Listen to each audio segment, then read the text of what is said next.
আমাদের এই পৃথিবীটা মিথ্যা ও মিথ্যাবাদী মানুষদের দিয়ে ভরা, কিন্তু কেমন হবে যদি আপনি যে কোনো মিথ্যাবাদীকে খুব সহজেই ধরে ফেলতে পারেন? মিথ্যাবাদী আমাদের চারপাশেই আছে। সে হতে পারে একজন নেতা, হতে পারে একটি টিভি অ্যাডে বলা মিথ্যা, অথবা ইন্টারভিউ দেওয়া একজন ব্যক্তি, আবার হতে পারে ক্লাসের দেরিতে আসা স্টুডেন্ট।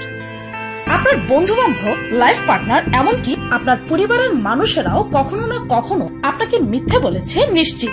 যদিও কোনো ভালো উদ্দেশ্যে মিথ্যে বলাকে খারাপ ভাবা হয় না, কিন্তু প্রতিটি স্থিতিতে যে ব্যক্তি মিথ্যে বলে তাকে ধরার অনেক উপায় আছে। আগের যুগে মিথ্যাবাদীকে ধরা মুশকিল ছিল, কিন্তু আজকের এই মডার্ন যুগে তো মিথ্যাবাদীকে ধরার জন্য লাই ডিটেক্টরের মতো মেশিন আবিষ্কার করা হয়েছে। আর আপনি জানলে অবাক হবেন যে সাধারণত ৮০% মানুষ তার সাথে কেউ মিথ্যে বললে তা ধরতেই পারে না। কিন্তু যদি আপনি মিথ্যে কথা হাতে নাতে ধরতে এক্সপার্ট হয়ে যান, তাহলে আপনি অতি চালাকির সাথে বলা মিথ্যা কথাকেও খুব সহজেই ধরে ফেলতে পারবেন। একজন সাইকিয়াট্রিস্ট অর্থাৎ মনোবিজ্ঞানী কিছু টেকনিক অবলম্বন করে মিথ্যাবাদীকে ধরে ফেলতে পারেন। আর পিনিক পায়ের আজকের ভিডিওতে আপনাদেরকে এমনই কিছু সহজ টেকনিক শেখাবো যার দ্বারা আপনি মিথ্যাবাদীকে 1 মিনিটেই ধরে ফেলতে পারবেন।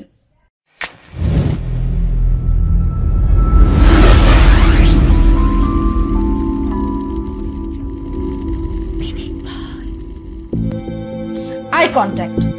সাধারণত যদি কেউ আপনাকে মিথ্যে কথা বলে, তাহলে সে আপনার চোখে চোখ রেখে কথা বলতে পারবে না। মিথ্যাবাদীরা প্রায়ই আপনাকে মিথ্যে বলার সময় আপনার দিকে না তাকিয়ে এদিক ওদিক তাকাতে থাকে, কেননা তারা তখনও নিজের ব্রেনে মিথ্যে কোনো কাহিনী সাজাতে থাকে। তাছাড়াও সত্য কথা বলার মধ্যে যে কনফিডেন্স থাকে, সেই কনফিডেন্স একজন মিথ্যাবাদীর না থাকার ফলেই সে আপনার চোখে চোখ রাখতে পারে না। আবার কিছু সায়েন্টিস্টদের মতে আরো একটি রিসার্চে জানা গেছে যে যদি কোনো ব্যক্তি আপনার সাথে মাত্রাতিরিক্ত আই কন্ট্যাক্ট রেখে কথা বলে, তবে বুঝে নিতে হবে যে সেও মিথ্যেই বলছে। তাছাড়াও সাধারণত একজন মিথ্যাবাদী কথা বলার সময় টপিক চেঞ্জ করে সেই সিচুয়েশন থেকে বেরিয়ে আসতে চায়, কিন্তু তার চেহারায় মিথ্যে বলার এংজাইটি পরিষ্কারভাবে দেখা যায়। Taking pauses. মিথ্যাবাদীরা নিজের সাজানো মিথ্যে কথাটিকে বলার সময় কথার মাঝখানে অনেকবার থেমে যায়। এমনটা হওয়ার কারণ হচ্ছে তারা মিথ্যা বলতে বলতে পাশাপাশি ব্রেনে চিন্তা করতে থাকে যে এরপর তারা কি বলবে। আর মিথ্যাবাদীকে হাতে নাতে ধরার জন্য তাদের কথার মাঝে এই থেমে যাওয়ার ব্যাপারটার উপর ফোকাস করা দরকার।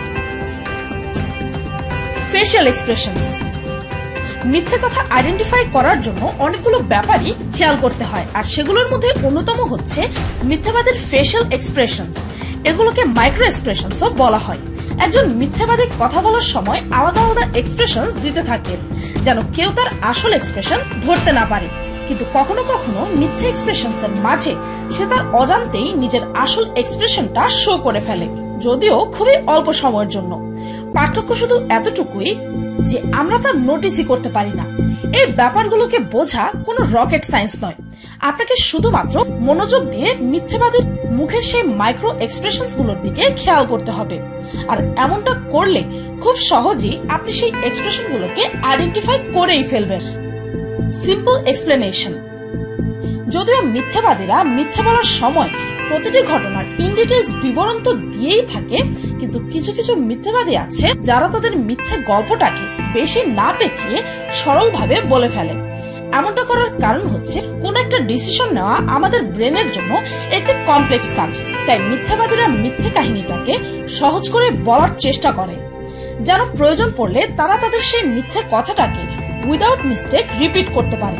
কোয়ালিফাইড কমিউনিকেশনস এর ফাউন্ডার এন্ড সিইও নোয়া জ্যান্ডারের মতে আমাদের ব্রেন একটি কমপ্লেক্স মিথ্যা গড়তে অনেক স্ট্রাগল করে। রিপিটিং ফ্রেজেস এন্ড ওয়ার্ডস।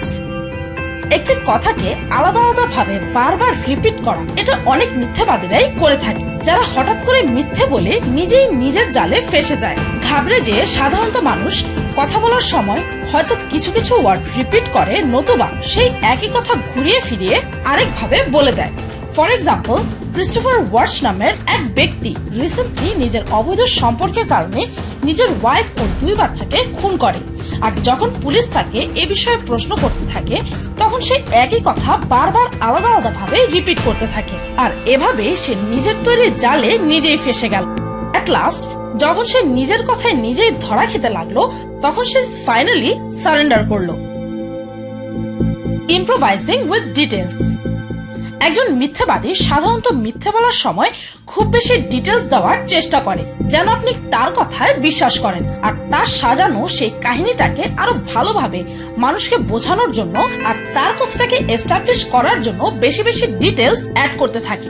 যারা সত্য কথা বলছে সে নিজে জানে যে তার কথাটা সত্য, আর তাই সে তার বলা কথাগুলোকে প্রমাণ করার কথা মাথায় আনে না। তাই একজন সত্যবাদী শুধুমাত্র ট্রু ফ্যাক্টস আর ইনফরমেশন বলে যায়, আর অন্যদিকে ইন ডিটেলস ব্যাখ্যা দেওয়ার সময় মিথ্যাবাদীরা অনেক ভাবনা চিন্তা করে। এমন সময় আপনার উচিত যে সেই ব্যক্তিকে আপনি সেই কাহিনীটাকে শুরু থেকে আরো একবার রিপিট করতে বলবেন, আর যেহেতু সেই কাহিনীটাই মিথ্যা তাই মিথ্যাবাদী সেই কথাগুলোকে রিপিট করতে হয়তো সংকোচ বোধ করবে, নতুবা কিছু কিছু তথ্য চেঞ্জ করে বলবে। নিশ্চয়ই বুঝেই গেছেন বেশি ডিটেলস অর্থাৎ মিথ্যে। ক্রস কোয়েশ্চেনিং অর্থাৎ ধরুন আপনি কাউকে কোনো প্রশ্ন করলেন, সে আপনার প্রশ্নের উত্তরে আপনাকে আরো একটা প্রশ্ন করে বসলো। এমনটা দুই ক্ষেত্রে হয়। এক হয় যখন আপনার সামনের মানুষটা হয়তো আপনার কথাটা বুঝতেই পারেনি, আরেক হয় তখন যখন সে বুঝে যাবে যে আপনি তার মিথ্যেটাকে ধরে ফেলেছেন। এমন সিচুয়েশনে মিথ্যাবাদী আপনার প্রশ্নের উত্তরে আপনাকেই আরো একটি প্রশ্ন করে বসবে, আর সে একটু রেগেও যাবে। এই ব্যাপারটিকে এক ধরনের রেড অ্যালার্ট ধরা হয়। কেননা যদি কোনো ব্যক্তি আপনার প্রশ্নের উত্তরে আপনাকে প্রশ্ন করে বসে অথবা যদি সে অ্যাগ্রেসিভ হয়ে যায়, তাহলে এমনটা হতে পারে যে সে মিথ্যে বলতে গিয়ে ধরা খেয়ে ঘাবড়ে গেছে আর ব্রেনের নতুন কোনো মিথ্যে কথা গড়ার চেষ্টাও আছে, অথবা সে কোনো মতেই এই সিচুয়েশন থেকে বের হওয়ার চেষ্টায় আছে। সাধারণত এমতো অবস্থায় একজন সত্যবাদী ঠান্ডা মাথায় আপনার প্রতিটা প্রশ্নের উত্তর দেবে আর কোনো কথা অ্যাভয়েড করার বা কোনো সিচুয়েশন থেকে বাঁচার চেষ্টা করবে না। Formal speaking. সায়েন্টিস্টদের একটি রিসার্চে জানা গেছে যে সকল মানুষ মিথ্যে বলে তারা অনেক সময় শুদ্ধ ভাষায় ও খুবই ফর্মালি কথা বলতে থাকে। ফর এক্সাম্পল, যদি সে বলতে চায় যে না আমি এটা করিনি, সে তার পরিবর্তে শুধুমাত্র বলবে না। এমনটা করার মূল টার্গেটই হচ্ছে আপনার সাথে একটি ডিস্টেন্স বজায় রাখা, যাকে বলা হয় ডিস্টেন্সিং ল্যাঙ্গুয়েজ। যেন তার কথায় বিশ্বাস না হলেও যেন আপনি তাকে আর ফার্দার বেশি প্রশ্ন করতে না পারেন। আর হঠাৎ করে এমন ফর্মালিটিও মিথ্যে বলার একটি লক্ষণ। Fake smile. আপনি কি জানেন যে বেশিরভাগ মানুষ চাইলেও ফেক স্মাইল দিতে পারে না। ফেক স্মাইল রিয়েল স্মাইলের মতো করে দিতে শেখাটা অত্যন্ত কঠিন একটি কাজ। ইনফ্যাক্ট এই পৃথিবীতে এমন খুব কম সংখ্যক মানুষই আছে যারা ফেক স্মাইল দিতে এক্সপার্ট। তাই যে কোনো মানুষের স্মাইল দেখে বোঝা সম্ভব যে সে সত্য বলছে নাকি মিথ্যে। যখন কোনো ব্যক্তির গাল হাসার সময় লিফট আপ করে তার অর্থ হচ্ছে সে সত্য বলছে, আর যখনই কেউ ফেক স্মাইল দেয় তখন সাধারণত সেই ব্যক্তির শুধুমাত্র ঠোঁটটাই স্ট্রেচ করে, আর এর অর্থ হতে পারে যে সে সত্যটাকে লুকানোর জন্য একটি ফেক স্মাইল দিচ্ছে। তাছাড়াও যে ব্যক্তি কোনো কথা বলার সময় শুধুই মাত্রাতিরিক্ত হাসতে থাকে তাদের মধ্যেও মিথ্যেবাদের লক্ষণ আছে। Neutral questioning. সাধারণত কাউকে প্রশ্ন করার আগে আমরা কিছু অবজার্ভ না করে প্রশ্নটা তাকে করে ফেলি। এটা একটা বড় ভুল। কাউকে কোনো প্রশ্ন করার আগে প্রথমে নোটিস করুন তার eye movement, body language, expression ও ওয়ে অফ টকিং নর্মালি কেমনটা থাকে। তারপর আপনার সেই আসল প্রশ্নটি তাকে করুন, আর তখন তার আই মুভমেন্ট, বডি ল্যাঙ্গুয়েজ সহ সবকিছু হঠাৎই চেঞ্জ হয়ে যাবে। আর এই র্যাপিড চেঞ্জ দেখে আপনি সহজেই মিথ্যাবাদীকে হাতে নাতে ধরে ফেলতে পারবেন। আর এমনটা করার জন্য সেই ব্যক্তিকে প্রথমে কিছু ইজি আর অবভিয়াস প্রশ্ন করুন, যেন আপনি এটা জেনে নিতে পারেন যে সত্য বলার সময় সে কেমনটা বিহেভ করে। তো এই ছিল মিথ্যাবাদীকে সহজেই আইডেন্টিফাই করার 10টি উপায়। তবে মিথ্যাবাদী পাকড়াও করার উপায় এখানেই শেষ নয়, বরং সাইকোলজিস্টরা বিভিন্ন ক্রিমিনালদের মিথ্যে ধরার জন্য আরো অনেক এফেক্টিভ উপায় বের করেছে। আর সেগুলো জানতে হলে কমেন্টে জানান। আপনারা চাইলেই শুধুমাত্র আমি এই ভিডিওটির সেকেন্ড পার্টও তৈরি করব। এই হচ্ছে আমার পার্সোনাল ব্লগ চ্যানেল ফাল্গুনিজ ব্লগ। এই চ্যানেলটিতে আমি কালকেই আমার সেন্ট মার্টিন ট্যুরের সেকেন্ড ভিডিওটি আপলোড করেছি। সেই ভিডিওতে আমি সেন্ট মার্টিনের কিছু লোকাল সি ফুড রিভিউ করেছি। সেই ভিডিওটির লিংক এই ভিডিওর ডেসক্রিপশনে পেয়ে যাবেন।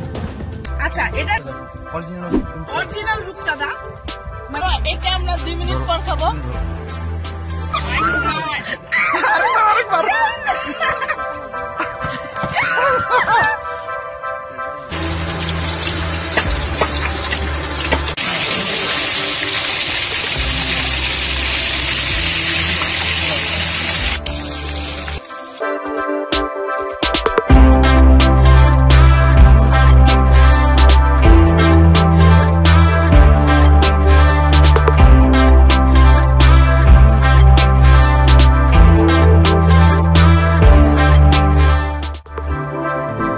ভিডিওটি ভালো লাগলে একটি লাইক দিতে ভুলবেন না, আর আমার চ্যানেলটিকে সাবস্ক্রাইব করুন প্রতিদিন এমন সব অদ্ভুত ও মজার সব ভিডিও দেখতে।